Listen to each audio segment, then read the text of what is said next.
ঈদের ছুটিতে ঢাকা অনেকটাই ফাঁকা, নেই চিরচেনা কোলাহল, যানজট। ঈদ উদযাপনে রাজধানী ছেড়েছেন বেশিরভাগ মানুষ, তাই নিরাপত্তা নজরদারি বাড়িয়েছে আইন শৃঙ্খলা বাহিনী।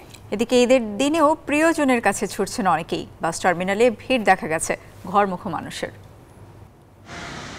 রাজধানীর ফার্মগেট এলাকা, যে সড়কে গাড়ি আর মানুষের তিল ধারণের ঠাঁই থাকে না, সেখানেও বিরাজ করছে বেশ শূন্যতা।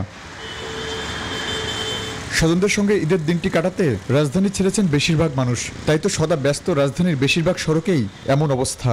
যদিও জাতীয় ঈদগাহ সহ বিভিন্ন মসজিদে নামাজ আদায় সহ নানা প্রয়োজনে বেরিয়েছেন কেউ কেউ। কিছু বাড়তি আয়ের আশায় সড়কে ছিল নিম্ন আয়ের মানুষের আনাগোনা। যাত্রী নাই ভাই, খালি রাস্তা। আজকের থেকে এখন যারা কিছু আছে এরা তো বাড়িওয়ালা কোরবানি টোরবানি আছে, এরা যা কিছু বাইরে বিকালে বাড়ি বিকাল দিকে 2-4 দিন হঠাৎ আসলে ভাড়া হইলে হইতে পারে। আমি তো সারাদিন মাঝে কোরআন টোরআন দিয়েছে, এই অবস্থায়। ঈদের ছুটিতে ফাঁকা ঢাকার নিরাপত্তা নিশ্চিতে নজরদারি বাড়িয়েছে আইন শৃঙ্খলা বাহিনী। বিভিন্ন গুরুত্বপূর্ণ চেকপোস্টে ছিল পুলিশের বাড়তি সতর্কতা। যানবাহনের সংখ্যা যেহেতু একেবারেই সীমিত, তো আমার মনে হয় না ট্রাফিক ব্যবস্থা নিয়ে কোনো সমস্যা আছে। এই মুহূর্তে মনে করছি সব ঠিকঠাক আছে। এদিকে ঈদের দিনেও রাজধানী ছেড়েছেন অনেকেই। ঈদের আগে যাত্রা ধকল এড়াতে একটু দেরিতে হলো বাড়ির পথে তারা।